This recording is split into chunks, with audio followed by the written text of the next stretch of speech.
Hey everyone, and welcome back.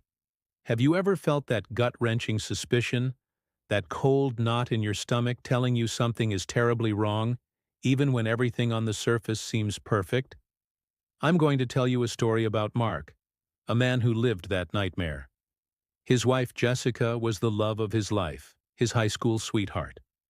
They had built a beautiful life together, a life that, from the outside, looked like a fairy tale.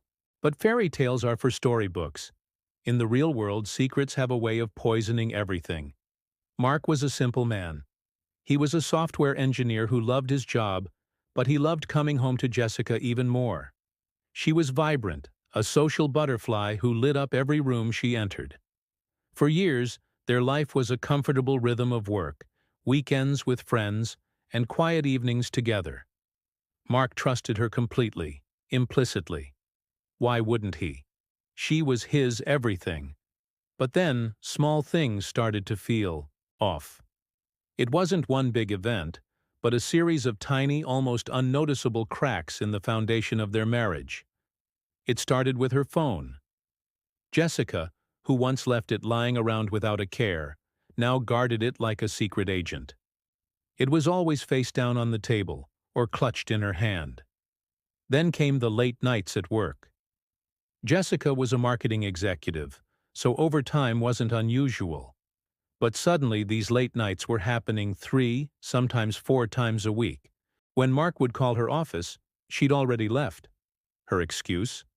"Oh, we went out for a quick team dinner to de-stress."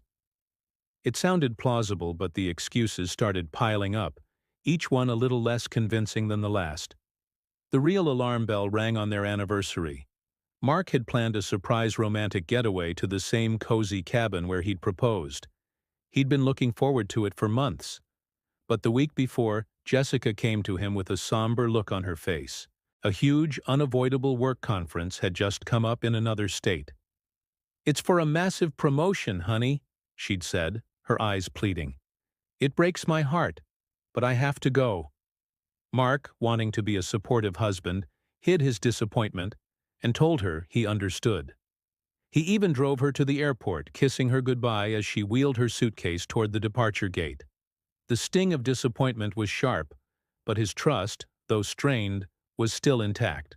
That evening, feeling lonely, Mark decided to do some work on their shared home computer. He was sorting through old files when he saw an email confirmation pop up. It was for a hotel booking. Curiosity got the better of him.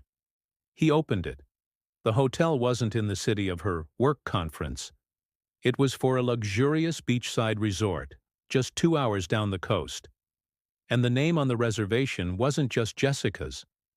There was another name, a name Mark recognized with a jolt of icy dread. David. David was Mark's old college friend, a charismatic, wealthy businessman who had recently reconnected with them. Suddenly, all the small, strange pieces clicked into place with horrifying clarity.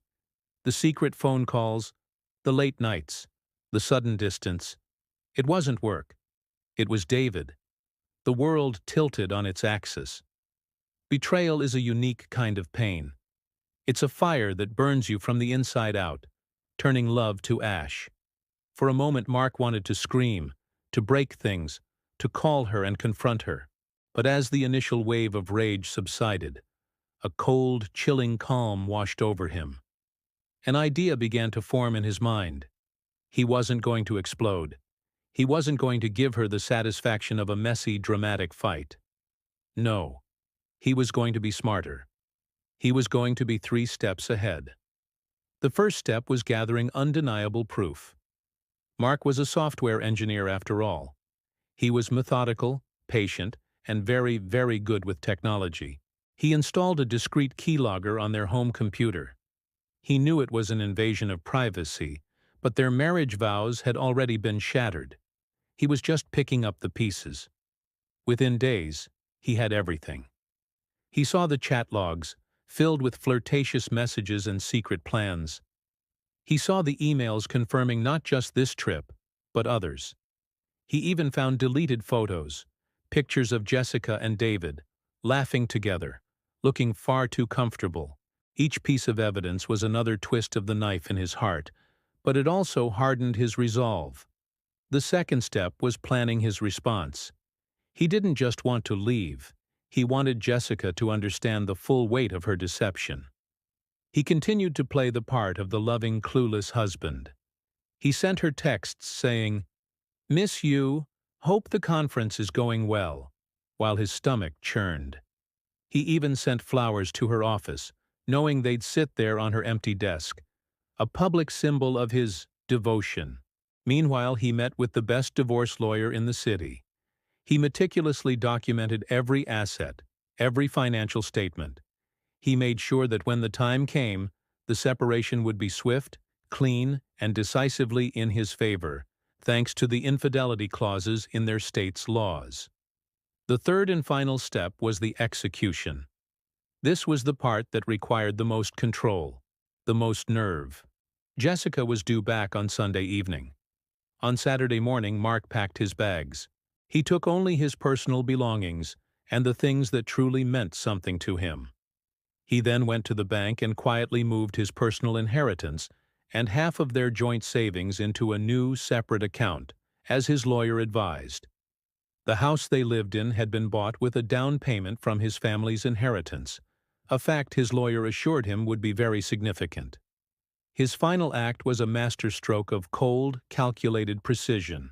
He logged into their shared cloud account where Jessica stored all her photos, vacation pictures, family gatherings, everything. He didn't delete them. Instead, he created a new public album. He titled it Jessica's Work Conference. Inside, he uploaded every single screenshot of her chats with David, every hotel confirmation, and every damning photo he had recovered. He then drafted a single, simple email. The recipients were Jessica, David, and a carefully selected list of their closest friends and family. The same people Jessica had lied to for months. The subject line was, "Congratulations." The body of the email contained only a link to the photo album. He scheduled it to be sent at 6 p.m. on Sunday, right around the time she'd be landing. As he walked out of the house for the last time, leaving his key on the kitchen counter, Mark didn't feel angry anymore. He just felt empty. But it was the kind of emptiness that comes before a new beginning. He drove to a new apartment he'd already leased, a simple place that was all his. At 6 p.m., his phone buzzed. The email was sent. He imagined Jessica's phone lighting up as she landed, tired from her romantic getaway. He pictured her opening the email, her face draining of color as she realized her entire world of lies had just imploded.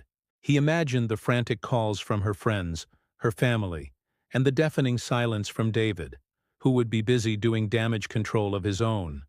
Mark turned his phone off. He didn't need to see the fallout. He had his proof. He had his freedom. And he had his dignity. He had lost his wife, but in the process, he had found himself again. The road ahead would be long, but for the first time in months, it was a road he was walking on his own terms, 3 steps ahead of the past. This story is a powerful reminder that while we can't control the actions of others, we can control our own. Mark chose strategy over chaos, and in doing so, he reclaimed his life. If you've ever faced a betrayal, know that your strength is greater than your pain. Thank you for listening. If this story resonated with you, please hit that like button, subscribe for more content, and I'll see you in the next video.